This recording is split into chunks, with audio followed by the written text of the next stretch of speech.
Hello everyone and welcome back to my channel from Frankfurt. As you all know, I live in Munich, but मैं 2 days के लिए जो है वो Frankfurt आई हूँ and we will explore Frankfurt from the eyes of a Münchner. Because मैं Munich में रहती हूँ तो मुझे म्यूनिक और फ्रैंकफर्ट में क्या डिफरेंसेस नज़र आए आज मैं आपके साथ वो शेयर करूँगी। सबसे पहले डिस्टेंस की बात अगर कर ली जाए तो म्यूनिक और फ्रैंकफर्ट के बीच में इतना कोई ख़ास डिफरेंस नहीं है। अगर आप बाई कार आ रहे हैं तो 4 to 5 आवर्स में आप यहाँ पहुँच सकते हैं, और अगर बाई ट्रेन आ रहे हैं तो भी आपको इतना ही टाइम लगता है अगर कि आपने हाई स्पीड ट्रेन ली है। अदरवाइज़ जो है वो मे बी शायद 6 आवर्स या 7 आवर्स आपको लग जाएं। करंटली हम लोग जो है वो फ्रैंकफर्ट हॉबनहॉफ पे हैं, सेंट्रल स्टेशन पे हैं। अगर मैं म्यूनिक और फ्रैंकफर्ट के सेंट्रल स्टेशन को कंपेयर करूं तो कैपेसिटी वाइज दोनों ही बराबर हैं, लेकिन building wise there is a difference. यहाँ की जो फ्रैंकफर्ट की बिल्डिंग है it's more of a historic type as compare, जैसे कि आप स्क्रीन पे देख सकते हैं। म्यूनिक की जो बिल्डिंग है वो इतनी मज़े की नहीं है, और म्यूनिक की जो सेंट्रल स्टेशन है it's been under construction since very long, और अभी भी कंस्ट्रक्शन वहाँ पे चल रही है क्योंकि म्यूनिक का जो सेंट्रल स्टेशन है वो उसको फ्यूचरिस्टिक आर्किटेक्चर और मॉडर्नाइजेशन कर रहे हैं। इस रिस्पेक्ट से आई डोंट नो और कितनी लॉन्ग कंस्ट्रक्शन वहाँ पे चलेगी, लेकिन फ्रैंकफर्ट का जो हॉबनहॉफ है सेंट्रल स्टेशन है मुझे काफ़ी पीसफुल लगा। लोग आराम से चल फिर रहे थे एज़ कम्पेयर टू म्यूनिक। वहाँ पे हमेशा एक क्योटिक एटमॉस्फेयर होता है, लोग बेचारे इधर उधर भाग रहे होते हैं क्योंकि कंस्ट्रक्शन चल रही है, तो कभी कोई चीज़ बंद होती है, कभी कोई पैसेज ब्लॉक्ड होता है। तो उस लिहाज से मुझे फ्रैंकफर्ट जो है उसका हॉबनहॉफ काफ़ी पीसफुल लगा। और सबसे अच्छी जो बात लगी वो यहाँ की building. As you can see it's a very beautiful European kind of a vibe जो कि आपको यहाँ के सेंट्रल स्टेशन से आती है। हम जो है यहाँ सेंट्रल स्टेशन से निकल के जो है वो डायरेक्ट चेक इन नहीं कर सकते हैं। हम 1 नाइट के लिए यहाँ पे आए हैं क्योंकि अभी चेक इन का टाइम नहीं हुआ है, तो अभी हम जा रहे हैं सिटी सेंटर देखने के लिए। अगर कि यहाँ के लोकल जो ट्रेन स्टेशन हैं उनकी बात की जाए या ट्रेन्स की बात की जाए तो उसमें मुझे कोई ख़ास फ़र्क नहीं लगा। ऑब्वियसली हर रीजन की ट्रेन्स के कलर्स जो हैं वो डिफरेंट होते हैं। तो यहाँ की जो ट्रेन थी और जो म्यूनिक की ट्रेन थी उसकी सफाई और जो स्टेशन वगैरह बना था, लोग थे, वो 19-20 वैसे ही था। मुझे कोई ख़ास डिफरेंस फील नहीं हुआ। म्यूनिक का जो सेंट्रल स्टेशन है वो सेंट्रली लोकेटेड है एज़ कम्पेयर टू फ्रैंकफर्ट जो है वो इतना सेंट्रली नहीं है, बट इट्स वेल कनेक्टेड। मेरे ख्याल से जो मुझे अगर सही याद है तो 15 मिनट की ही ट्रेन थी, वो हमने डायरेक्ट ली है और हम जो है वो ओल्ड सिटी सेंटर जो है, सिटी सेंटर का जो एरिया होता है वहाँ पे आल्डस्टाच पहुँच गए थे। और मुझे ऐसा लगता है कि जब अगर कोई आप अच्छी चीज़ देख रहे हो तो उसके पीछे अच्छी म्यूज़िक हो, मेरी चिक चिक ना हो, तो वो ज़्यादा अच्छी लगती है। So let's explore the beautiful streets of Frankfurt old town together.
I hope कि आपको जो स्ट्रीट्स हैं और जो ओल्ड टाउन है फ्रैंकफर्ट का वो अच्छा लगा होगा। यहाँ की जो बिल्डिंग्स हैं वो भी तकरीबन वैसे ही हैं जैसे कि म्यूनिक की हैं, historic and old style which is like same everywhere in Germany.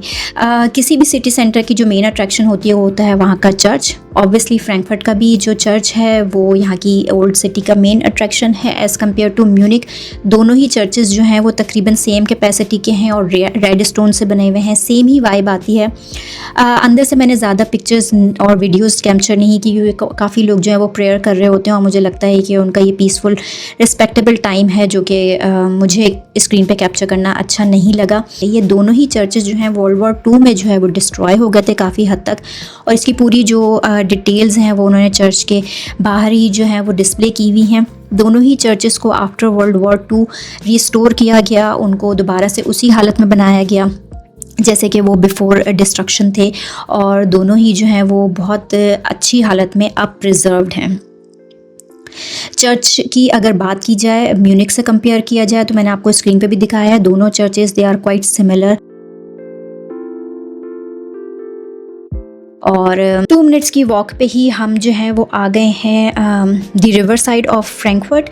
ये है रिवर मियान और ये यहाँ का मेन रिवर है।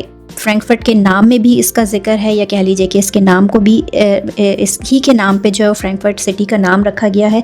It's one of the largest river of Germany and Frankfurt. और यहाँ का जो रिवर है इसमें काफ़ी सारी क्रूजेज़ और बिग शिप्स आपको चलती हुई दिखाई देंगी। और यहाँ पे एक फेमस ब्रिज भी बना हुआ है, आयरन ब्रिज, जो कि अभी आपको स्क्रीन पे दिख रहा होगा।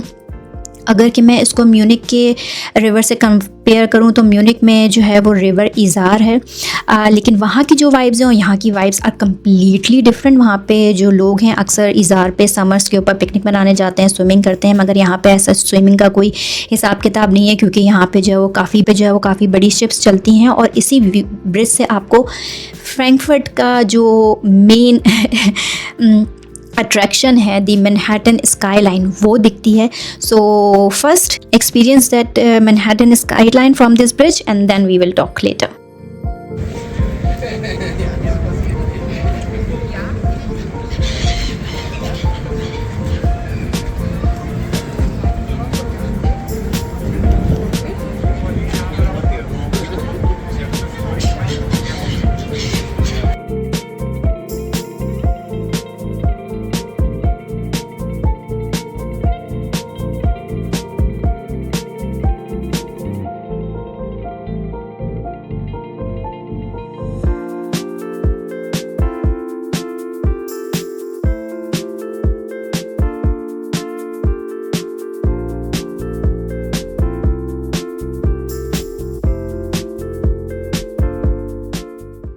अच्छा जी, आपने जो है वो ब्रिज से ब्यूटीफुल व्यूज़ और स्काईलाइन जो है वो यकीनन देख ली होगी, एंजॉय कर ली होगी। अगर मुझसे पूछें तो इज़ार और इस रिवर में मुझे जो है ये फ्रैंकफर्ट का रिवर जो है वो काफ़ी अच्छा लगा, बल्कि ज़्यादा अच्छा लगा। अगर आप चाहें तो शिप क्रूज़ वगैरह की जो है वो राइड वगैरह भी ले सकते हैं। हमने नहीं ली थी क्योंकि यहाँ पे दरिया हैं और दरिया की शिप्स हैं और उनके ऊपर राइड ले लेके अब हम थक चुके हैं, तो मैंने राइड नहीं ली थी। But there is an option. अब जो है वो हम सिटी बाय फुट एक्सप्लोर करेंगे।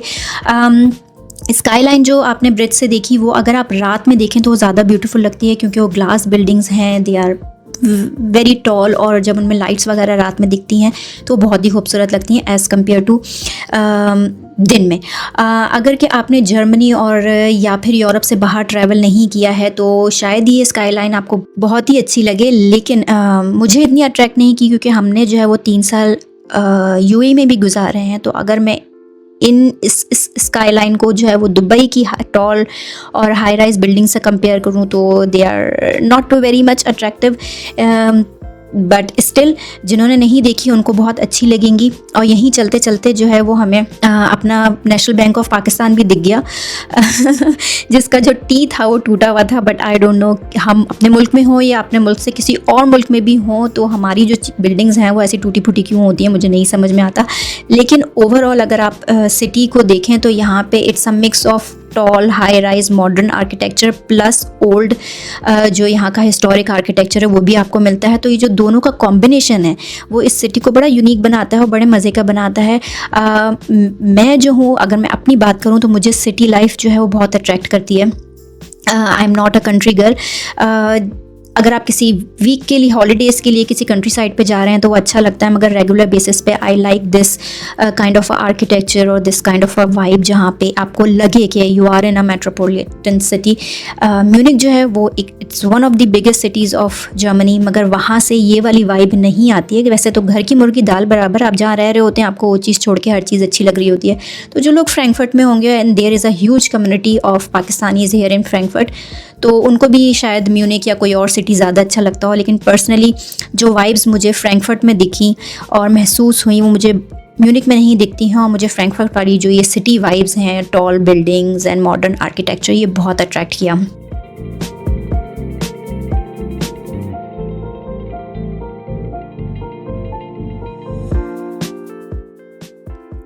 वॉक करते करते हम जो है वो पहुंच गए हैं main shopping street of Frankfurt. This is one of the busiest street of Frankfurt, क्योंकि यहाँ पे आपको हर तरह के शॉपिंग जो एक्सपीरियंस है वो मिलेगा, from high end to low end everything is here. और इसका जो व्यू है वो नाइट में और भी ज़्यादा अच्छा आता है। अगर मैं बात करूँ difference between Munich shopping street and Frankfurt, तो पर्सनली मुझे जो है वो यहाँ की जो शॉपिंग स्ट्रीट है बहुत अच्छी लगी, इसलिए बिकॉज इट्स वेरी वाइड, बहुत कुशादा थी, लोगों की चलने की जगह बहुत थी। रात में अमूमन रश होता है, मैं आपको रात की भी क्लिप्स यहाँ पे दिखाऊंगी। बहुत लोग थे, बहुत लोग चल रहे थे, बट स्टिल जगह थी चलने की। वरना जो म्यूनिक के अंदर जो शॉपिंग स्ट्रीट है वो काफ़ी कंजस्टेड है, ना सिर्फ स्ट्रीट कंजस्टेड है, वहाँ की जो शॉप्स हैं अंदर से वो भी काफ़ी कंजस्टेड हैं।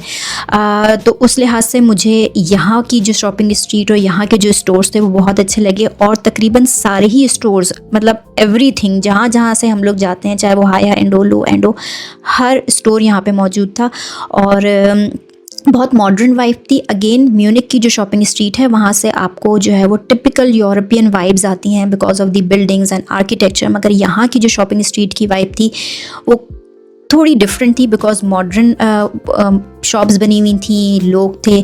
और मुझे एक और चीज़ का मैं जिक्र करूँ, यहाँ के जो लोग हैं उनकी जो ड्रेसिंग है वो भी थोड़ी सी डिफरेंट लगी एज़ कम्पेयर टू म्यूनिक। मुझे यहाँ पे जो लोग हैं वो थोड़े ज़्यादा वेल ड्रेस्ड लगे। शायद इसकी वजह ये है कि यहाँ पे फाइनेंशियल हब है और फाइनेंशियल जितने भी इंस्टीट्यूट्स होते हैं या चीज़ें होती हैं वहाँ पे ड्रेसिंग को बड़ा इम्पॉर्टेंट समझा जाता है, स्पेशली बैंकिंग वगैरह में। तो यहाँ पे लोग जो थे वो ज़्यादातर कोट्स वगैरह पहन के घूम रहे थे, तो मुझे ये बड़ा अच्छा लगा उनका ड्रेसिंग। चल चल के जो है वो हम थक चुके थे, तो हमने ग्रुप पे पूछा कि कौन सी जगह है, क्योंकि फ्रैंकफर्ट में मैंने सुना हुआ था कि यहाँ पे काफ़ी सारे पाकिस्तानी फ़ूड ऑप्शंस हैं। तो काफ़ी सारे लोगों ने जो रिकमेंड किया वो था टेस्ट ऑफ पाकिस्तान, तो इसलिए लोगों की रिकमेंडेशन पे हम लोग यहाँ पर आए खाना खाने के लिए। इनका जो ये मेन्यू कार्ड था और अंदर से जिस तरह से इन्होंने सजाया हुआ था बड़ा अच्छा लगा। बहुत वैरायटी ऑफ बिग मेन्यू था यहाँ पे, हर तरह की चीज़ अवेलेबल थी। इनका जो मेन्यू का कलर था वो भी मुझे बड़ा अट्रैक्ट किया क्योंकि वो टिपिकल हमारे झंडे वाला कलर था। और अंदर का जो इन्होंने सजाया हुआ था वो भी बिल्कुल पाकिस्तानी स्टाइल में सजाया हुआ था। As you can see truck art है और हमारी फेमस पर्सनैलिटीज़ हैं, तो बड़ा अच्छा लगा। और ये स्पेशियस भी था क्योंकि बहुत भूख लग रही थी, पूरा दिन हम चल चल के थक चुके थे, तो मैंने तो सलाद से ही स्टार्ट कर दिया था। अच्छा, खाने में हमने मंगाया था निहारी और कढ़ाई। अगर कि आप लोग बिलोंग करते हैं पंजाब से, लाहौर से, तब तो आपको ये खाना 10 on 10 लगेगा। मगर वी आर फ्रॉम कराची और कराची की जो कढ़ाई है, निहारी बहुत अच्छी थी, कढ़ाई भी टेस्ट वाइज बहुत अच्छी थी, मगर उस तरीके से नहीं बनी हुई थी जिस तरह से कराची में कढ़ाई बनती है। तो जो पाकिस्तानी खाना है वो उसमें कराची, आई मीन सिंध, पंजाब सभी कुछ कवर होता है। तो if you are from Punjab side तब तो ये खाना 10 on 10 है। मैं थोड़ा सा पॉइंट कट करूँगी बिकॉज जो कढ़ाई थी वो कराची के स्टाइल में नहीं बनी हुई थी। ओवरऑल फूड जो था बहुत अच्छा लगा। मुझे खुशी हुई कि लोगों ने सही जगह रिकमेंड की थी और हमने सही जगह खाना खाया और एंजॉय किया। जो डिफरेंसेस थे वो आपने देखे होंगे, कोई इतने ख़ास नहीं थे, लेकिन जो जो चीज़ मुझे फ़ील हुई वो मैंने आपके साथ शेयर की। अगर आपने दोनों सिटीज़ देखे हुए हैं, फ्रैंकफर्ट और म्यूनिक, तो प्लीज़ कमेंट सेक्शन में बताइएगा कि आपको आज की वीडियो कैसी लगी और आप किस जगह को जो है वो प्रेफर करते हैं या कहाँ की वाइब्स आपको ज़्यादा अच्छी लगती हैं। क्योंकि हम यहाँ पर आए हुए थे और खाना अच्छा था, तो हमने सोचा कि मीठा भी ट्राई करते हैं। मीठे पे हमने मंगाया था गाजर का हलवा। ये थोड़ा ज़्यादा मीठा था लेकिन ओवरऑल मज़े का था। हमारा दिन बहुत अच्छा गुजरा। आई होप कि आपको ये वीडियो भी अच्छी लगी होगी। इंशाल्लाह नेक्स्ट टाइम किसी और जगह के साथ, किसी और टॉपिक के साथ आपके साथ मुलाकात होगी। तब तक अपना और अपने आसपास के लोगों का ख्याल रखिएगा। टेक केयर एंड अल्लाह हाफिज़।